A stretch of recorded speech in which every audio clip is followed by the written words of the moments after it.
नमस्कार मित्रों, मेरा चैनल मून नाड़ी नक्षत्र में आप सब लोग का हार्दिक स्वागत है। दोस्तों, मेरा आज का जो विषय है वो है विदेश गमन योग, विदेश यात्रा योग।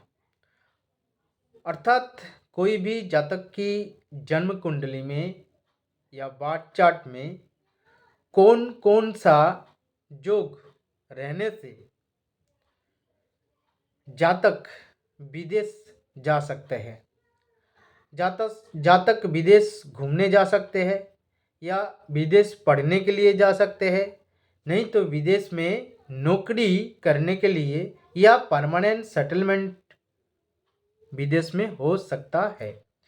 तो हॉरोस्कोप में या जन्म कुंडली में ऐसे बहुत सारे कॉम्बिनेशन जो अगर कोई भी जातक की कुंडली में रहता है तो जातक विदेश यात्रा मतलब फॉरेन ट्रेवल्स कर सकता है। तो क्या क्या योग है? तो योग ये है, देखिए, कोई भी जातक की जन्म कुंडली में अगर समस्त ग्रह लग्न एवं समस्त ग्रह अगर चर राशि में है तो जातक की विदेश यात्रा की बहुत ही संभावना रहता है। नहीं तो लग्न एवं बाकी जो समस्त ग्रह है, नवग्रह चर राशि एवं दत्तक राशि में, चर राशि एवं दत्तक राशि में बैठते हैं या रहते हैं तो भी जातक विदेश जा सकता है और विदेश जाने की संभावना रहेगी। इसके अलावा अगर समस्त ग्रह भी नहीं रहेगा लेकिन ज़्यादातर ग्रह चर राशि में या द्विस्वभाव राशि में रहना जरूरी है, क्योंकि जो चर राशि जो है, चर राशि 4 चर राशि है राशि चक्र में। मेष, कर्क, तुला, मकर। मेष, कर्क, तुला, मकर, ये 4 राशि चर राशि है। ऐसे द्विस्वभाव राशि भी 4 है, मिथुन, कन्या, धनु एवं मीन राशि। मिथुन, कन्या, धनु एवं मीन राशि ये 4 द्विस्वभाव राशि है। इसके अलावा अगर लग्नपति द्वादश भाव में या द्वादशपति लग्न भाव में रहता है तो भी जातक विदेश जा सकते हैं और जाने का योग रहेगा।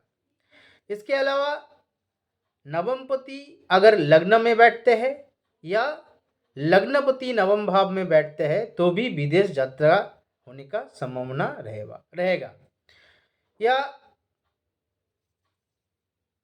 या नवमपति द्वादश भाव में अथवा द्वादशपति अर्थात द्वादश भाव के जो अधिपति है नवम भाव में रहता है तो भी विदेश जाने की संभावना रहेगा, क्योंकि जो विदेश यात्रा वो नवम भाव एवं द्वादश भाव से देखा जाता है। तो इस 2 भाव के नवम भाव या द्वादश भाव जब भाव में अगर लग्नपति या लग्नेश रहेगा, नहीं तो नवम भाव या द्वादश भाव के अधिपति लग्न में रहेगा तो विदेश यात्रा होने की बहुत ही प्रबल संभावना रहेगा। और क्या है, और अगर ग्रह जो चंद्रमा है, चंद्रमा यात्रा का कारक ग्रह है।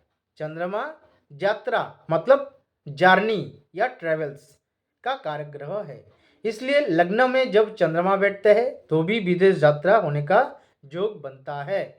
इसके अलावा नवम भाव में जब चंद्रमा बैठता है तो भी विदेश जाने की संभावना बनता है, या द्वादश भाव में चंद्रमा जातक को विदेश ले जा सकते हैं। इसके अलावा अगर लग्न में राहु रहेगा, क्योंकि राहु विदेश का कारक ग्रह है। जो म्लेच्छ है या परदेशी है या दूर देश में रहने वाला व्यक्ति है या दूर देश, ए डिस्टेंट प्लेस या रिमोट प्लेस या फॉरेन लैंड, ये सब राहु से देखा जाता है। तो लग्न में जब राहु रहेगा या नवम भाव में राहु बैठता है या द्वादश भाव में राहु बैठेगा तो भी जातक को विदेश जाने का संभावना रहेगा। और जातक अगर विदेश जाएगा तो जातक लाभवान होंगे। इसके अलावा शनि अगर द्वादश भाव में बैठते हैं तो भी विदेश जाने का संभावना रहेगा। और राहु का जो पार्टनर मतलब केतु, केतु भी अगर द्वादश भाव में बैठते हैं तो भी विदेश जाने की योग बनते हैं। और क्या अगर अष्टम भाव, क्योंकि अष्टम भाव जो है, अष्टम भाव से जो जल, जो ओशन महासागर है उसको क्रॉस करना, महासागर जो है उसको, महासागर को क्रॉस करना जो वो अष्टम भाव से देखा जाता है। या बड़ा कोई नदी या प्रदेश भी अष्टम भाव से देखा जाता है। इसलिए अष्टम भाव में अगर राहु बैठता है तो भी विदेश जाने की संभावना बनते हैं। इसके अलावा नवम भाव अगर बलवान है, मतलब नवमपति या नवम भाव बलवान है, द्वादशपति या द्वादश भाव 12th हाउस अगर स्ट्रांग या बलवान है या 12th लॉर्ड बलवान है तो भी विदेश जाने की योग बनते हैं। और इसके साथ अगर कोई भी जातक परमानेंटली विदेश में रह रहा है तो उसके लिए उसका चतुर्थ भाव खराब होगा, क्योंकि चतुर्थ भाव से गृह या होम या गृह सुख या घर का सुख देखा जाता है। तो कोई भी आदमी जब घर छोड़ के विदेश जाते हैं और विदेश में रहते हैं तो उसका जो चतुर्थ भाव है खराब होता है। एवं चतुर्थ भाव खराब रहेगा तभी ना वो जातक विदेश जाएगा, क्योंकि जब जातक विदेश जाता है तो उसका घर का जो सुख, अपने घर का, अपने जिस घर में वो बड़ा हुआ है, जिस घर में वो अपने परिवार के लोकजन के लोग, आदमी के परिवार के जो लोग है या आदमी है उसके साथ रहता था, उसको छोड़ना पड़ता है। मतलब गृह सुख का हानि होता है, 4th हाउस डैमेज हो जाता है, 4th हाउस वीक हो जाता है तो भी जातक का विदेश जाने की संभावना बनते हैं। तो दोस्तों ये था विदेश यात्रा या फॉरेन ट्रेवल का या फॉरेन सेटलमेंट का जो डिफरेंट जो कॉम्बिनेशन है, प्लानिटरी कॉम्बिनेशंस और भी जो लॉर्ड का कॉम्बिनेशन है वो है। लेकिन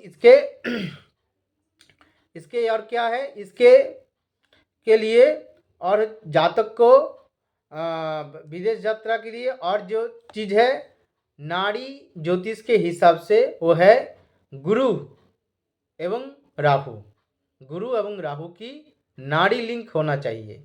नाड़ी लिंक मतलब दो ग्रह एक दूसरे के साथ या एक दूसरे के सप्तम भाव में या एक दूसरे के पंचम नवम में या एक दूसरे के तृतीय 11 एकादश मतलब तृतीय 3rd एवं 11th हाउस में रहता है तो दो ग्रहों की नाड़ी लिंक बनते हैं। तो इसी हिसाब से गुरु एवं राहु इस दो ग्रह का अगर नाड़ी लिंक बनता है, मतलब गुरु एवं राहु एक दूसरे के साथ या एक दूसरे के सप्तम में या एक दूसरे के पंचम नवम में या एक दूसरे के 3rd या 11th हाउस में रहता है तो गुरु एवं राहु का नाड़ी लिंक बनता है। अगर ये गुरु एवं राहु का नाड़ी लिंक रहेगा तो जातक विदेश जा सकता है, क्योंकि नाड़ी ज्योतिष में जातक को गुरु से देखा जाता है। जैसे वैदिक एस्ट्रोलॉजी में जातक को लग्न एवं चंद्रमा से देखा जाता है, ऐसे वैदिक ज्योतिष ऐसे नाड़ी ज्योतिष में जातक को गुरु से देखा जाता है। तो जब गुरु राहु के साथ लिंक करता है, राहु विदेश यात्रा का कारक ग्रह है, तो इसलिए जातक विदेश जा सकता है। इसके अलावा चंद्रमा एवं राहु दोनों का नाड़ी लिंक होता है तो भी विदेश जाने के योग बनते हैं। तो दोस्तों ये सब लिंक था वैदिक ज्योतिष एवं नाड़ी ज्योतिष के हिसाब से विदेश यात्रा होने का योग। अब कुछ एग्जाम्पल लेंगे। तो देखिए फर्स्ट जो एग्जाम्पल है वो है स्वामी विवेकानंद की। स्वामी विवेकानंद की हॉरोस्कोप देखिए, यहाँ पर उनका धनु लग्न है और लग्न में सूर्य बैठा है और सेकंड हाउस मकर राशि में बुध शुक्र दो ग्रह बैठा है और पंचम भाव मेष राशि में मंगल बैठा है, छठे भाव में केतु बैठा है और दसम भाव में शनि एवं चंद्रमा दो ग्रह, दसम भाव कन्या राशि में शनि एवं चंद्रमा बैठा है और 11 भाव में गुरु बैठा है और द्वादश भाव में राहु बैठा है। तो देखिए स्वामी विवेकानंद की जो लग्न है वो लग्न में सूर्य जो नवमपति या नवमेश है, तो नवमेश जब सूर्य लग्न में बैठा है तो सूत्र के हिसाब से कोई भी व्यक्ति का अगर नवमेश या नवमपति लग्न में बैठता है तो जातक का विदेश जाने का संभावना रहता है। इसके अलावा देखिए द्वादश भाव में राहु है। कोई भी जातक की, मैंने कहा कि कोई भी जातक की द्वादश भाव में अगर राहु रहता है तो जातक विदेश जा सकता है और विदेश यात्रा का योग बनते हैं। इसके अलावा गुरु एवं राहु दोनों पास पास राशि में, गुरु तुला राशि में, राहु वृश्चिक राशि में बैठा है, मतलब गुरु एवं राहु का नाड़ी लिंक, क्योंकि नाड़ी लिंक के हिसाब से एक दूसरे के साथ या सप्तम भाव में या पंचम नवम या पास पास राशि में या तृतीय एकादश में बैठता है तो नाड़ी लिंक। इस हिसाब से गुरु एवं राहु पास पास राशि में बैठा है तो नाड़ी लिंक बन रहा है। तो नाड़ी ज्योतिष के हिसाब से भी यह विदेश यात्रा का योग बन रहा है। चंद्रमा एवं राहु एक दूसरे के तृतीय एकादश भाव में है, यह भी नाड़ी लिंक या नाड़ी ज्योतिष के हिसाब से नाड़ी लिंक चंद्रमा एवं राहु का नाड़ी लिंक बन रहा है, वो भी विदेश यात्रा योग बना रहा है। इसके अलावा क्या हो रहा है, ज्यादातर ग्रह, या देखिए ज्यादातर ग्रह राहु एवं केतु छोड़ के बाकी समस्त ग्रह चारों राशि में या द्विस्वभाव राशि में बैठा है। क्योंकि देखिए गुरु मंगल बुध शुक्र चारों राशि में बैठा है और शनि चंद्र जो कन्या राशि में बैठा है एवं सूर्य धनु राशि में बैठा है। तो कन्या राशि धनु राशि द्विस्वभाव राशि है, तो ज्यादातर ग्रह चारों राशि या द्विस्वभाव राशि में बैठा है, तो इसलिए यह भी विदेश यात्रा का योग बन रहा है।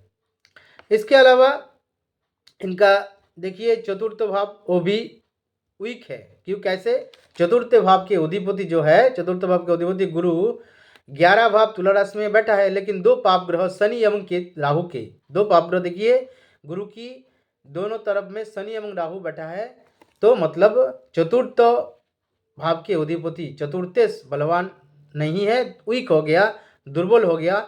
इसके अलावा चतुर्थ भाव के ऊपर मंगल का भी दृष्टि है, पाप ग्रह का भी दृष्टि है, इसी वजह से चतुर्थ भाव या फोर्थ हाउस वीक हो गया, दुर्बल हो गया, तो इसलिए उनको विदेश जाना पड़ा या विदेश गया था। चतुर्थ भाव जिसका खराब रहेगा विदेश जाना पड़ता है और विदेश जाने का योग बनता है।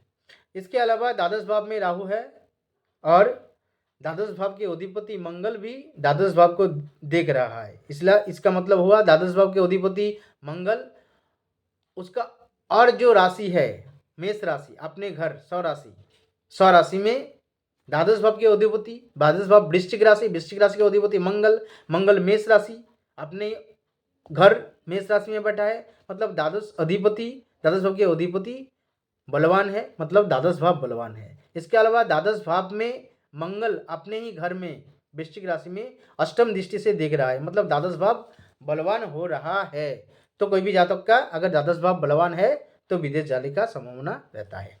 तो ये स्वामी विवेकानंद जिस वजह से अमेरिका गए थे, और भी कोई देश, और भी बहुत सारे देश गए थे, और वह भी धर्म के लिए, हिंदू धर्म की या सनातन धर्म के लिए प्रचार प्रसार एवं सनातन धर्म का जो महत्व है और उनका जो सनातन धर्म का जो अच्छे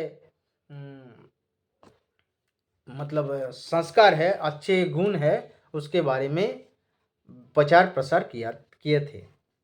इसके अलावा देखेंगे और क्या, दूसरा एग्जाम्पल जो है, एक जातक एमएससी इन फिजिक्स में एमएससी किया है, सॉफ्टवेयर लाइन में काम करते हैं, और 36 ईयर में अमेरिका फुल फैमिली, मतलब अपने फैमिली के साथ अमेरिका गया, वही अमेरिका में सेटलमेंट हो गया। इसका वजह क्या है? एकदम देखिए, यह देखिए, लग्न जो है कर्क लग्न है, लग्न में सूर्य बुध मंगल केतु 4 ग्रह बैठा है, लग्न 4 ग्रह बैठा है, और छठे भाव में गुरु अपने राशि, दोनों राशि में बैठा है, और सप्तम भाव में राहु, अष्टम भाव में चंद्रमा, 11 भाव वृषभ राशि में शनि, एवं शुक्र द्वादश भाव मिथुन राशि में बैठा है। यह देखिए, ज्यादातर ग्रह, ठीक है, शनि एवं चंद्रमा दोनों छोड़ के ज्यादातर ग्रह चर राशि में या द्विस्वभाव राशि में बैठा है। देखिए चर राशि में क्या क्या है, लग्न चर राशि में कर्क लग्न, और कर्क राशि में 4 ग्रह सूर्य बुध मंगल केतु 4 ग्रह बैठा है, और मकर राशि में राहु बैठा है, वो भी चर राशि है, और द्विस्वभाव राशि मिथुन राशि में शुक्र, और द्विस्वभाव राशि धनु राशि में गुरु बैठा है। तो यह देखिए, ज्यादातर ग्रह द्विस्वभाव राशि में या चर राशि में बैठा है, तो इसलिए जातक का विदेश यात्रा का योग बन रहा है। इसके अलावा और क्या है, इसके अलावा देखिए, द्वादशपति या द्वादश भाव के अधिपति जो है, मिथुन राशि द्वादश भाव, उसके अधिपति बुध, वो लग्न में, कर्क लग्न में बैठा है। तो द्वादश भाव के अधिपति अगर लग्न में बैठता है तो भी विदेश यात्रा का योग बनता है। और लग्न में केतु बैठा है, या लग्न भाव के ऊपर राहु की सप्तम दृष्टि है, वो भी एक विदेश यात्रा का योग है। और इसके अलावा नवम भाव के अधिपति गुरु, उसका नवम भाव मीन राशि, उसके अधिपति गुरु अपने ही घर छठे भाव धनु राशि में बैठा है। मतलब नवम भाव या नवमेश प्रबल हो गया, बलवान हो गया। तो नवमेश और या नवम भाव जब बलवान होते हैं तो जातक विदेश जाते हैं। तो ये सब विदेश जाने का बहुत सारा योग यह बन रहा है। इसके अलावा गुरु एवं राहु पास राशि में बैठा है, यह भी नाड़ी लिंग गुरु एवं राहु का बन रहा है नाड़ी ज्योतिष के हिसाब से। या चंद्रमा एवं राहु दोनों पास राशि में बैठा है, यह भी देखिए, राहु मकर राशि में, चंद्रमा कुंभ राशि में, यह भी नाड़ी ज्योतिष के हिसाब से विदेश यात्रा का योग बन रहा है, नाड़ी लिंग बन रहा है चंद्रमा राहु का, इसलिए विदेश यात्रा का योग बन रहा है। तो दोस्तों, ये मेरा छोटा सा प्रयास था। अगर कोई भी जातक का जन्म कुंडली में ये सब योग रहता है तो जातक निश्चित रूप से विदेश जा सकता है, और विदेश जाने का संभावना रहता है, और विदेश जाएंगे, विदेश में पढ़ाई करेगा, या विदेश से पैसा विदेश में रहेगा, और नहीं तो विदेश में भ्रमण के लिए जा सकते हैं। तो दोस्तों, मेरी ये छोटा सा प्रयास था। अगर मेरी ये छोटा सा वीडियो आप लोग को अच्छा लगा, आप लोग लाइक कीजिए, शेयर कीजिए, और मेरा जो छोटा सा चैनल है मून नाड़ी नक्षत्र, इस चैनल को अवश्य सब्सक्राइब कीजिए। धन्यवाद।